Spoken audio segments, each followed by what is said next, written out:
نفسي كذا إذا مت أشوف الناس تترحم علي ولا كيف، ولا يزعلون كذا في الجنازة.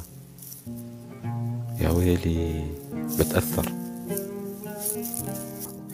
فرحت لطبيب قال لي هذا كتلة دهنية، لا ما تخاف. في أحد الدول العربية كنت مسافر، فذهبت للطبيب قلت له عندي هنا ورم، فقال لي هذا كتلة دهنية لا تخاف. وللأسف الكتلة الدهنية هذه كبرت سنة ونص تكبر لين أنا شكيت. فذهبت للطبيب، كان في الإمارات، كان أخونا مصري، فقلت له دكتور كذا، فصورني إكس راي أظن، فقال لي لا العظم كذا كذا. فقلت له دكتور أنا شاك سرطان،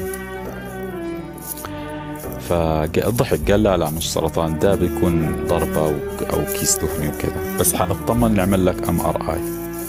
وقال حنطمن نعمل MRI. فلما عملت MRI كان دكتور باكستاني، فشافه قال لي هي مش كتلة دهنية، هو ورم، بس إن شاء الله يطلع حميد.